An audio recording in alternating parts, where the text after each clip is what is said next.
Welcome to Mark D. Maker. My name is Mark Taylor, and today we're going to be looking at air dry clay.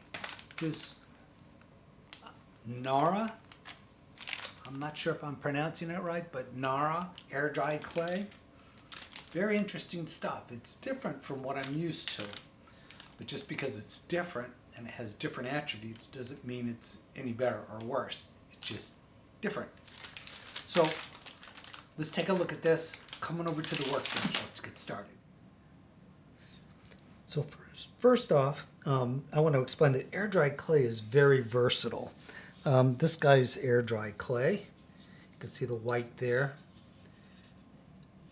And I used aluminum foil as an armature and just build up the clay around it. And you can just keep adding to it and adding to it. The nice thing about it is you can always do a score line and break. Let's say you want this leg further forward or you want the tail up. Just do a little score line and break it, and you'll have a controlled break. You add the clay back around it and you keep moving. This is an unpainted air dried clay, but you can see you can get some pretty decent detail with air dried clay. And here's a little guy I made. So, and this was all with DAS brand clay, all these. And the reason why I'm bringing this to your attention is the price. Only $3.99. I literally got this one for 40% off of that at Hobby Lobby. Now, Hobby Lobby has it for $3.99. When I go to Amazon, it's more like $7, $8. So that's a really good buy for air dry clay. The best thing to do is get it and just try it. If you're used to other air dry clays, it is a little different. You can see it's consistent.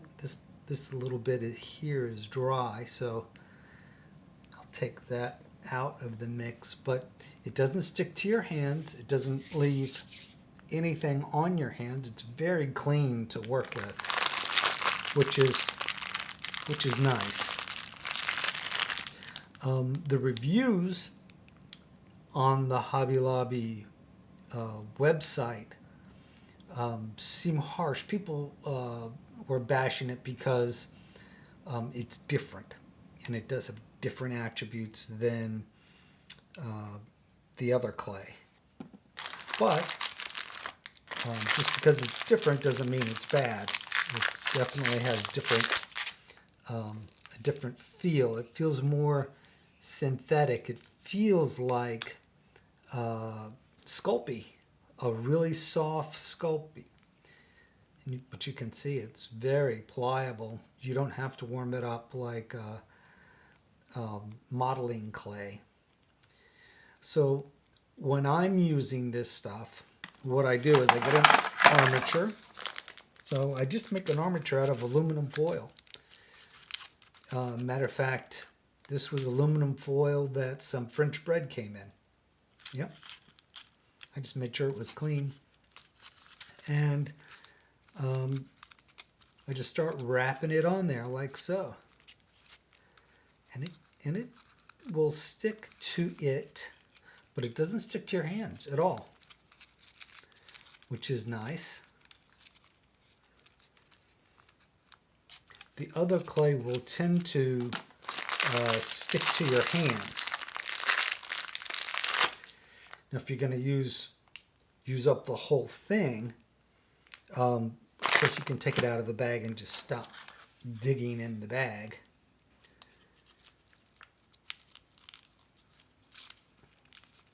As you can see, it goes quick. You can stretch it out as thin as you like. And I let it dry, and I get a stiff armature, so could be something like that, and it's pretty hard. It's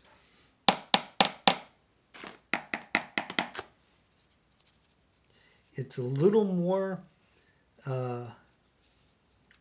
let's say a day after you do it, it has a little bit of flex to it, but then it starts to harden and it becomes pretty rigid. But it's hard. I'll show you. This is the white that I used.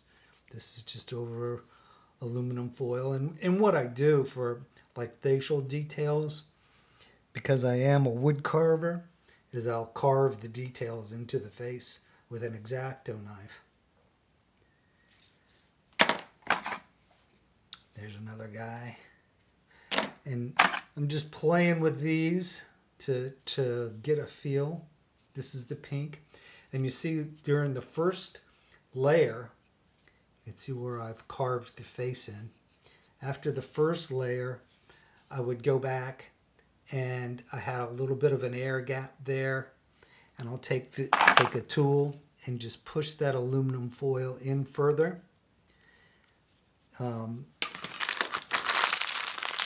I'll take some clay, just fill that in.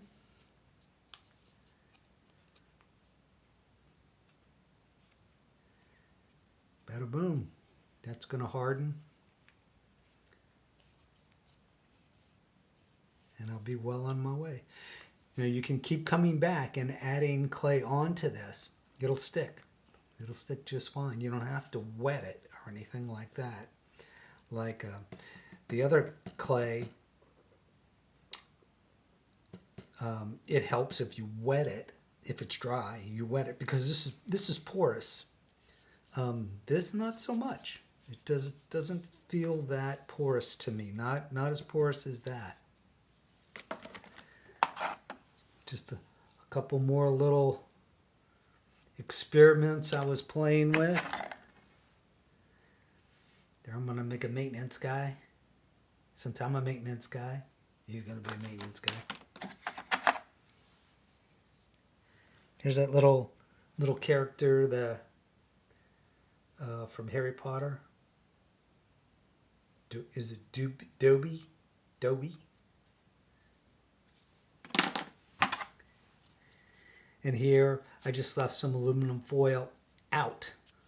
And I thought, well, I'll make that part of the deal. And you can see here, I cut his feet to make them smaller. They were much bigger. And you can see little spots here and there where aluminum foil is starting to come through, or that I didn't get full coverage. And if you just take it and give it a little push in, and you can fill it. Makes for a nice maquette or a study.